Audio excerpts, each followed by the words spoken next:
Bueno, damos gracias al Señor que estamos empezando un nuevo año. El Señor siempre va a estar con nosotros, amén. No importando las circunstancias, porque Dios es dueño de las circunstancias también, como de nuestras vidas. Bueno, como decía la pastora Catherine, es una tradición ya en la iglesia desde que nació la iglesia, el primer domingo del año, tener una frase que se nos pegue, ojalá que la repitamos, que sea fácil de memorizar, pero también que es como la guía de Dios para nuestra vida, para ese año que inicia.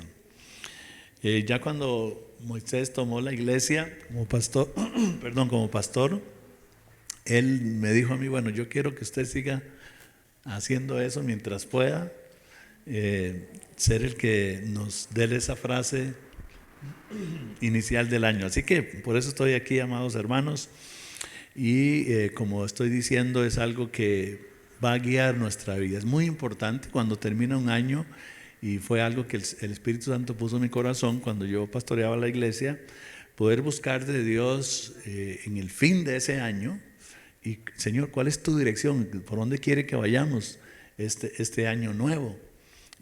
Una dirección de Dios. Y entonces ahí fue donde nació la frase del año. Así que ponga buena atención esta mañana, y saludamos también a los hermanos que están también ahí en su casa, donde sea que usted se encuentre, que bueno, no pudo estar aquí presencial, pero igualmente son parte de esta linda familia de la Iglesia del Rey. Que pongan muy buena atención para que se les pegue esta frase. Siempre son frases cortitas que usted pueda memorizar fácilmente, de manera que usted sepa que eso es lo que Dios quiere para nosotros, para esta familia espiritual en este 2021. Le voy a invitar que abra su Biblia al capítulo 13 de Mateo, capítulo 13 de Mateo, versículo 33. Dice así la palabra del Señor: otra parábola les dijo: el reino de los cielos es semejante a la levadura que tomó una mujer y escondió en 3 medidas de harina hasta que todo fue leudado.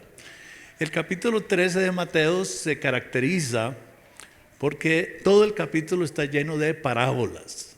Las parábolas son historias, es una historia, una analogía, un ejemplo que usó mucho el Señor Jesucristo como enseñanza. Son tremendas, son buenísimas, porque escoge situaciones de la vida para explicarnos verdades espirituales. Todos nos cuesta a veces entender las verdades espirituales, ¿verdad que sí? Y la razón que nos cuesta es porque no las vemos, pero lo natural sí lo vemos. Entonces el Señor Jesús, como experto maestro que era, Él siempre usó cosas que podemos entender para poder entender de manera cómo funcionan también la parte espiritual. Y el capítulo 13 de Mateo recibió, más que nada registró todas estas parábolas. En este caso aquí, en un solo versículo, muy interesante, que acabamos de leer aquí en Mateo 13:33, el Señor compara el reino de Dios. Ahora, cuando nosotros estamos hablando, o Dios mismo, en este caso Jesús, está hablando del reino de Dios, estamos hablando de algo muy grande, ¿verdad que sí? Algo inclusive profundo. Imagínense que el reino de Dios es algo, el reino de Dios, podemos decir, es todo. El universo, los secretos, los misterios de la ciencia, de la física, del mundo espiritual, que es grandísimo. Entonces estamos hablando de algo súper grande aquí, y el Señor Jesús a través de esta parábola lo compara con una situación bastante conocida de aquel entonces, inclusive hasta el día de hoy también: el uso de la levadura. El uso de la levadura, porque en todas las culturas, por miles y miles y miles de años, siempre el ser humano ha comido pan. ¿A cuánto les gusta el pan? ¿Verdad que sí? El pan es lo más común, ¿sí o no, hermanos? Entonces el Señor usó algo natural que todo el mundo entendía, y esa inmensidad del reino de Dios la comparó en este caso, en esta parábola, con la levadura. Entonces otra vez les leo versículo 33, Mateo 13. Otra parábola les dijo: el reino de los cielos es semejante a la levadura que tomó una mujer y escondió en 3 medidas de harina, y dice, hasta que todo fue leudado. Bueno, por lo menos para mi conocimiento, tenemos 2 expertos panaderos en esta mañana aquí presentes en la iglesia. Y no solamente expertos, sino que una generación tras otra. Así que yo quiero honrar esta mañana a don Rodrigo, que es un panadero ya de años de carrera, pensionado ya, y a su hijo Miguel, que le siguió los pasos. Así que ustedes se sienten hoy como muy, ¿verdad que sí? Ok, qué interesante, mis amados hermanos, que Jesús nos da este ejemplo tan tremendo. Dice que el reino de Dios es como la levadura. Y entendemos, y hasta que me pongo a temblar yo de decir algo, una barrabasada aquí delante de 2 panaderos, ¿verdad? Entendemos que la levadura leuda toda la masa. Una vez puesta, leuda toda la masa. Jesús estaba hablando, hermanos, de un aspecto muy importante, que en el 2021, después de haber pasado el 2020, que nunca lo vamos a olvidar, ¿verdad? Es un aspecto súper importante. Jesús está hablando aquí de lo que es cultura. Y nosotros tenemos que entender qué es cultura. La cultura es las prácticas de las personas, el conocimiento que la gente tiene y las creencias. Todos pertenecemos a alguna cultura, ¿verdad? Se dice, por ejemplo, todos nosotros somos ticos, ¿verdad? Y entonces se habla de la cultura tica, las costumbres, lo que pensamos, lo que creemos. Es muy importante que tengamos claro eso. Todos estamos inmersos, metidos, viviendo dentro de una cultura. Si usted ha tenido la oportunidad, porque sucede, inclusive dentro del mismo Costa Rica, ¿verdad? Uno puede ir al campo, puede ir a ciertos lugares donde hay otro tipo de costumbres, un poco diferentes a las de uno, dentro de la misma cultura, imagínense. Entonces todos hemos tenido la experiencia de estar en algún tipo de cambio cultural. Y por supuesto, si usted ha viajado a otra nación, pues mucho más se marca todavía esas diferentes costumbres. Entonces todos vivimos en una cultura. En este caso vivimos en Costa Rica, entonces vivimos dentro de la cultura tica. La cultura entonces son esas prácticas, esas costumbres. Jesús estaba hablando de cultura cuando usa el tema de la levadura, del reino de Dios como una levadura que leuda toda la masa. Es muy importante que entendamos, hermanos, que también ha existido o han existido muchas culturas. Todos conocemos el asunto de Egipto, ¿verdad? Y las pirámides y todo esto, la cultura egipcia, la cultura babilónica, la cultura de los romanos, ¿verdad? Cosas que se ven mucho en la historia, se ven en las películas y todo este tipo de cosas. También es muy conocido aquí en este lado de toda América, 2 grandes culturas, que es la cultura maya, muy famosa, y la cultura azteca. Otro montón de culturas en todos los demás países, pero las que resaltan porque fueron grandes y fueron muy avanzadas, está la cultura maya en el sur y la cultura azteca en el norte. Al estudiar las culturas, es muy interesante y ha sido un tema muy apasionado para los sociólogos y los antropólogos. Cuando se estudia la cultura, es muy interesante, las culturas llegan a su fin, tienen un final. Ahora la pastora Catherine nos hablaba de cómo nos duelen los finales, ¿verdad? Bueno, lo bonito de los finales, le voy a decir cuáles son. Lo que inicia, porque un final marca un inicio, ¿verdad que sí? Pero todas las culturas, al estudiar las diferentes culturas, todas han tenido un final. Hay una cultura, mis amados hermanos, que ha estado prevaleciendo por muchos años. Pudiéramos decir que a partir del año 380 después de Cristo, y esto de trabajo lo hice yo mismo, así que no es tan científico, esto es una teoría mía en este momento, ¿verdad? Pero sí, lo que sí no es teoría mía de fijo, esta cultura de la que les voy a hablar ahorita empezó en el año 380 oficialmente, después de Cristo, y la parte que es mi propuesta es que esta cultura empezó a decaer y a llegar a su fin en el año 1970. A partir del año 70 hasta el día de hoy, esta cultura entró en la fase final, entró en esa parte como cuando alguien está muriendo, ¿verdad? En la etapa final de muerte. Dolorosamente, sí, tenemos que decirlo de esta manera, es la cultura suya y la mía en la que nosotros nos hemos desarrollado. Esta cultura se conoce, y esto no es invento mío, y ahora sí volvemos a lo que es oficial y lo que es científico y social. Esta cultura se conoce, tiene el nombre de la cultura cristiana. Hay dos términos que tenemos que manejar aquí muy importantes. Uno es la cristiandad y otra es cristianismo. Cristiandad y cristianismo son dos términos que parecen muy iguales, pero son diferentes. Hay que conocer cuál es la diferencia.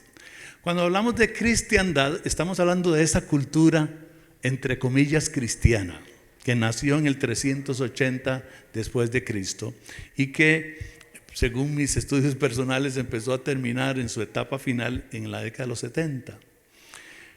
Esta cultura fue cuando a principios de la década del siglo IV, en el año 300, hay un emperador romano que se convierte al cristianismo.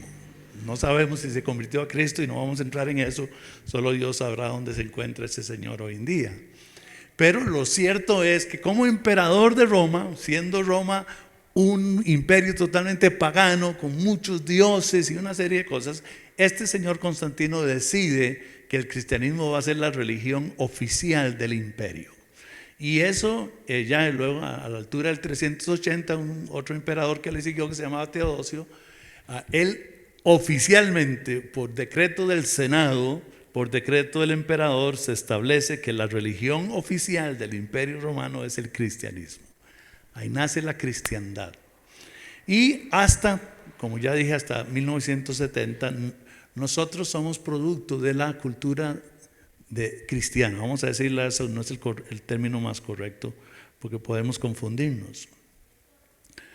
Es una cultura basada en la palabra de Dios. Muy bonito, han sido todas estas épocas, desde el 380 hasta 1970, inclusive todavía quedan vestigios de esta cultura.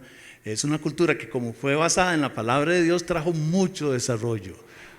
Liberó a los seres humanos, trajo un montón de leyes buenas del trabajo, quitó la esclavitud, se abolió el aborto, se reguló el matrimonio y una serie de cosas maravillosas que no tenemos tiempo para hablar de eso. Pero la razón por la cual lo estoy tocando es solo para que entendamos que 2020 marcó el final, la muerte de esta cultura. Es muy importante que como cristianos entendamos esto, hermanos. Al igual que llegó a su fin la cultura egipcia, al igual que llegó a su fin los babilonios, aún los mismos romanos, los griegos, la cultura de la cristiandad, para no decir cristianismo, la cultura de la cristiandad llegó a su fin en el 2020.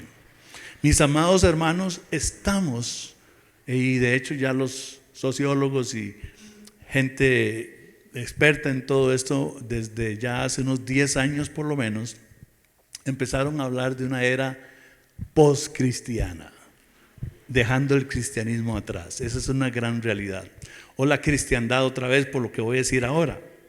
Hermanos, a la vez que tenemos que entender, por muy doloroso que esto sea, y Catherine hablaba del fin de las cosas, este año pasado, hace 2 semanas apenas, mi mamá se murió y vimos ese final de ella, y los finales son duros, duros. La parte del luto, la parte de la muerte, la parte que se terminó algo, Hermanos, estamos hablando aquí de la muerte de la cultura de la cristiandad. Y eso tiene que dolernos, pero tenemos que abrir los ojos y entender dónde nos encontramos ahora. Ahora, es muy claro y espero no confundirlos, por favor, hermanos. La muerte de la cultura de la cristiandad no significa de ninguna manera la muerte del cristianismo. Hay una gran diferencia entre la muerte o el final de la cultura de la cristiandad a la muerte del cristianismo. El cristianismo nunca va a morir, amén. Y es por eso que vamos a ir a Mateo 16, 18, donde Jesucristo dijo hace 2000 años, inclusive antes de que este Teodosio convirtiera el cristianismo o la cristiandad como la religión oficial del Estado, Jesús ya había dicho en Mateo capítulo 16, versículo 18, y yo también te digo que tú eres Pedro, y sobre esta roca edificaré mi iglesia, y las puertas del infierno no van a poder contra ella. Amén. Entonces, el hecho que la cultura de la cristiandad de Occidente haya llegado ya a su fin, amados hermanos, no significa que el cristianismo ha llegado a su fin. Entonces, el cristianismo no ha llegado a su fin y nunca llegará a su fin. Ahora, Dios, ¿cuántos de ustedes creen que Dios sabe lo que está haciendo? Amén. Vamos a ir a Mateo capítulo 10, versículo 16. Miren lo que Jesús dijo, amados hermanos. Vea qué vocabulario, por favor. Mateo 10, 16. He aquí yo os envío como ovejas en medio de lobos. Sed pues prudentes como serpientes y sencillos como palomas. ¿Cuántos de ustedes creen que Jesús es el buen pastor? ¿Cuántos de ustedes creen que Jesús nos ama a nosotros los seres humanos? ¿Cuántos de ustedes creen que Jesús ama más a sus discípulos que un padre a sus hijos? Bueno, ahora les voy a decir algo muy interesante. Este lindo pastor lleno de amor y de cariño está diciendo que nos va a enviar a nosotros las ovejas en medio de lobos. Mis amados hermanos, entendamos, no importa la época que estemos viviendo, Dios estaba claro de que nosotros andamos en medio de un ambiente hostil. ¿Sí o no, mis amados hermanos? Y eso es otra cosa que tenemos que entender.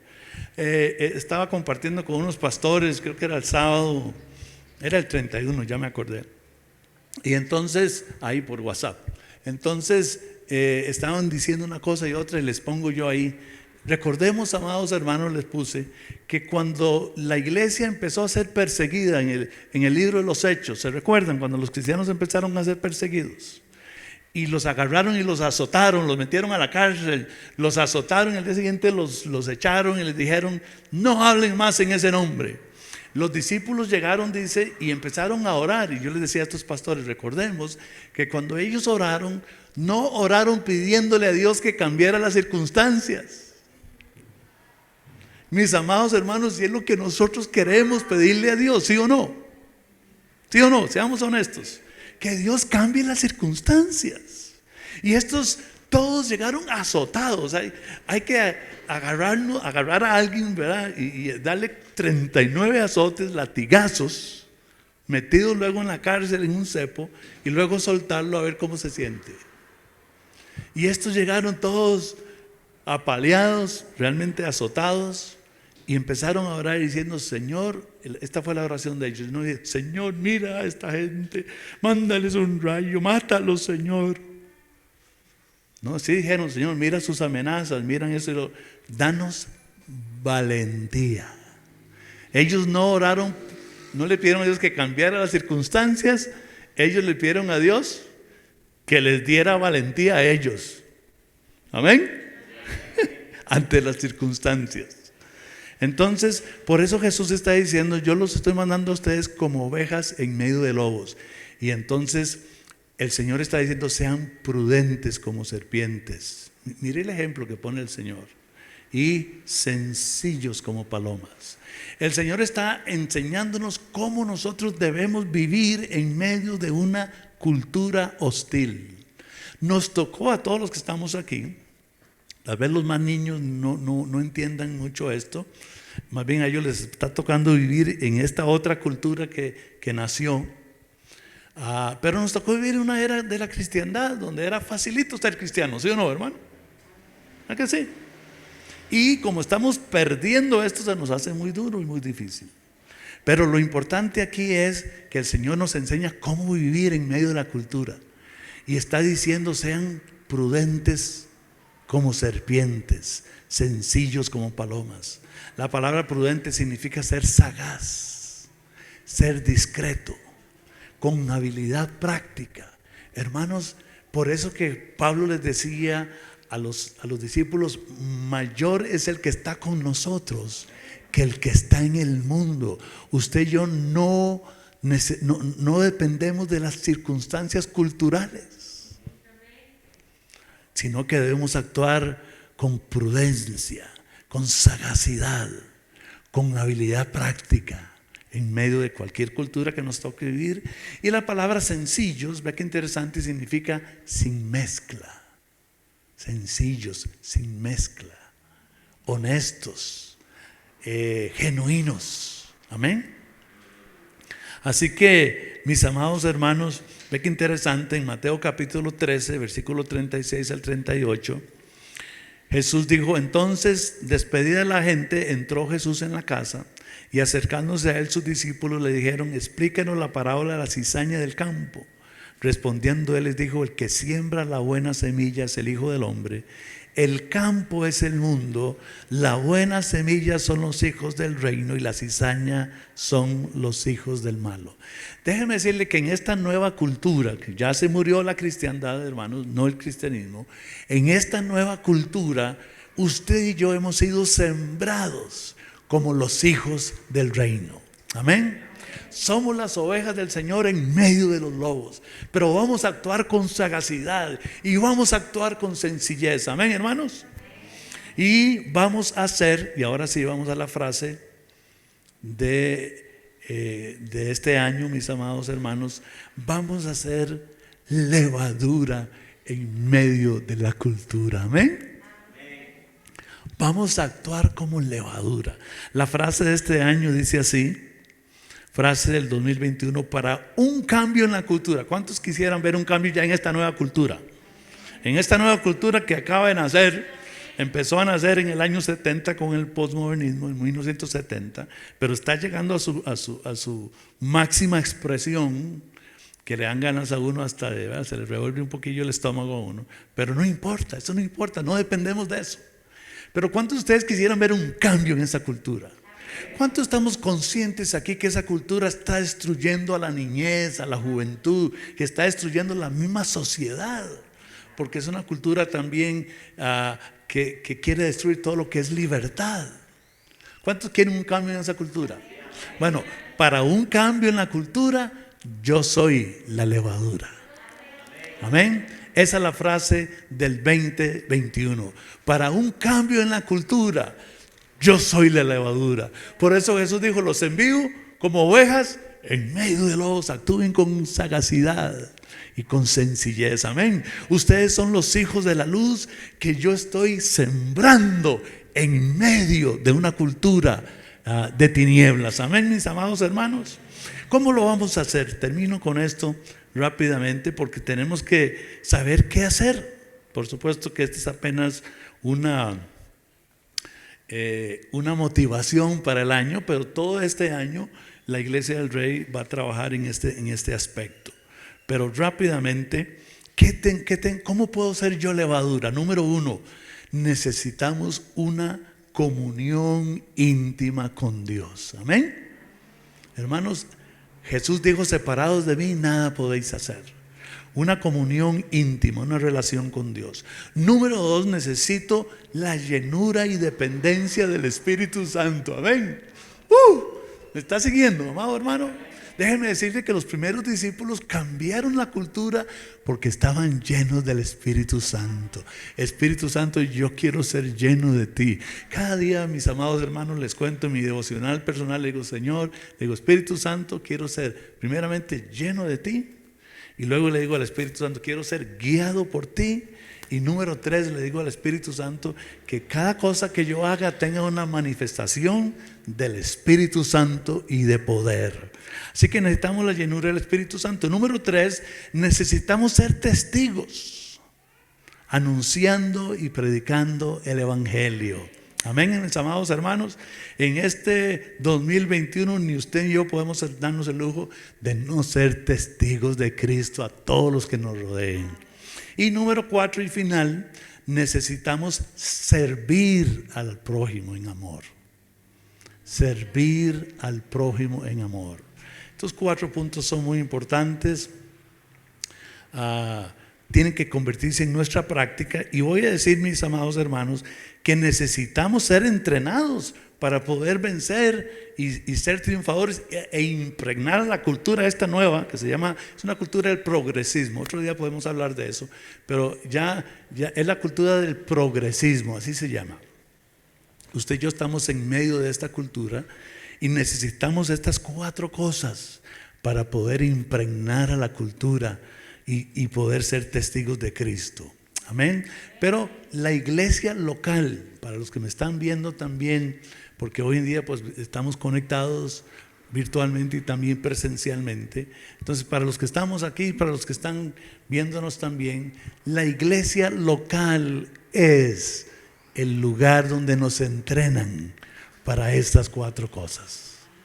Entonces, más que nunca, en vez de desaparecer la iglesia, más que nunca, en medio de estas realidades que hemos hablado hoy, necesitamos a la iglesia local. Necesitamos estar conectados con la iglesia local, que es la que usa Dios para convertirnos en verdaderos discípulos de Cristo y poder impregnar a la cultura. En este año, hermanos, queremos ser bien intencionales en cuanto a nuestro testimonio de Cristo a las personas que nos rodean. Cuando el Señor habló de amar al prójimo, no hay que confundirse. El prójimo es el que está a la par. Entonces yo tengo que ser testigo con el que está a la par. Y se hace a través del amor, del servicio. Entonces, como una práctica, a veces nos ayuda mucho practicar algo, ¿verdad que sí? Como una práctica de este sermón, la Iglesia del Rey tiene estas mascarillas. Estamos en medio de una pandemia donde esta mascarilla es muy importante. Entonces queremos que cada uno de los que están aquí, ustedes, los que están viéndonos también, en los próximos 6 meses, de aquí a junio, hoy mismo, ojalá usted pueda decir, ok, ¿cuáles son de 1 a 3 personas con que usted quiere ser un testigo de Cristo? Compañeros de trabajo, de estudio, vecinos, familiares, de 1 a 3 personas, y vamos a empezar regalándoles una mascarilla. Amén. Esta mascarilla tiene datos aquí de la iglesia, pero me gusta mucho una frase que dice al final. Dice: nos preocupamos por tu salud física y tu salud espiritual.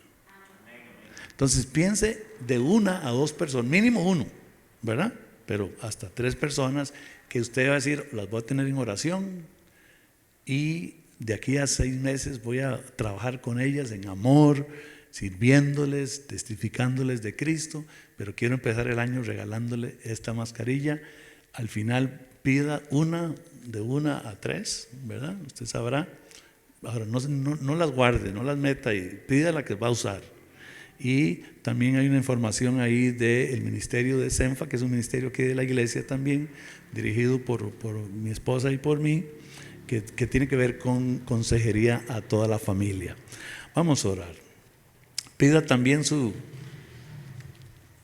hojita aquí de la frasecita del año. Padre, gracias te damos, Señor, porque podemos entender, y tu palabra y tu Santo Espíritu nos explica los fines de esta era, en este caso, Señor, pero de cualquier situación que se esté dando en la cultura, y nosotros somos la respuesta. Somos esa levadura que, si entendemos estas cosas, Padre, vamos a ver toda la masa leudada. Que tu gloria, que tu poder, que la presencia del Espíritu Santo sea con cada uno de los que estamos aquí, los que están viéndonos, Señor. Te decimos: ven, Espíritu Santo, ven, Señor Jesús, a nuestras vidas. Amén y amén. Que Dios me los bendiga, mis amados hermanos.